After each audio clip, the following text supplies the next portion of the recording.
Mga katrops, welcome back ulit sa aking channel, Sports React PH. At ngayon nga ay pag-uusapan natin ang balitang gigil na nga po si Klay Thompson na magpakitang gilas sa Dallas Mavericks.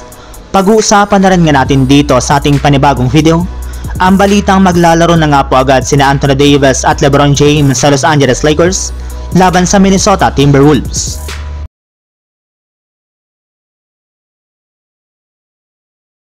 Isang masamang balita nga po mga katrops ang bumungad sa Dallas Mavericks sa simula ng kanilang training camp matapos magtamo agad ng injury dito ang kanilang superstar na si Luka Doncic na siyang magiging rason bakit hindi siya makakasama sa kanilang mga gagawing practice at sa kanilang magiging preseason opener laban sa Memphis Grizzlies. Kaya dahil nga po dyan ay oras na rin naman nga po upang merong mag-step up naman lalaro sa kanilang lineup. At ayon nga po sa ilang mga NBA insider, balak na nga po itong gawin ng isa sa kanilang mga superstar na si Klay Thompson. Sa katunayan, sa kanilang ginawang practice pala nga po ng nagdaang araw, ay pinamalas na nga po nito agad kung gaano siya kagaling bilang isang shooter matapos hindi siya magmintis sa ginawa nilang shootout sa kanilang training camp. Yes, naging mainit nga po agad ang mga kamay ngayon ni Klay Thompson para sa Dallas Mavericks. Pero hindi rin naman nga po dyan nagtatapos ang kanyang mga gagawin dahil papatunayan na nga po nito na hindi pa nga po siya laos. Kung inyo nga pong matatandaan mga katrops, marami nga po nagsabi na tapos na nga po ang kanyang prime years sa NBA matapos nga po siyang magkaroon ng malamyang performance last season sa Golden State Warriors.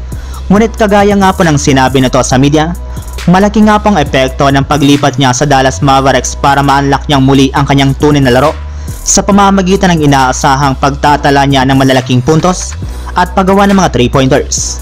Samantala, punta naman tayo sa ating sunod na pag-uusapan sa balitang maglalaro na nga po agad sina Anthony Davis at LeBron James sa Los Angeles Lakers laban sa Minnesota Timberwolves.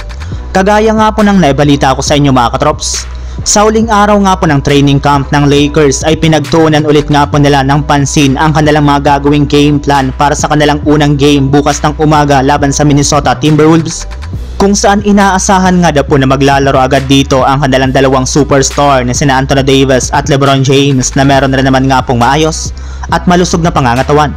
Sa madaling salita, makukumpleto na nga po agad ang kanilang starting five sa first game pa lang ng preseason kasama sina Austin Reeves, D'Angelo Russell at si Rui Hachimura.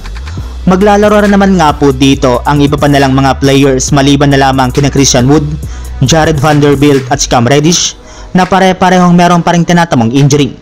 Pero syempre hindi rin naman nga po ito magiging madali dahil ibang klaseng Wolves rin naman nga po ang kanilang makakalaban na merong bagong lineup. Pero dahil nga po mga katrops isang exhibition game lamang ang kanilang magiging laro, ay asahan na nga po ninyo na sa simula lamang ng kanilang game maglalaro ang key players na magkabilang pupunan at tatapusin nga po ito ng kanilang mga role players. So yun lang mga katrops, ang handog kong story ngayong araw.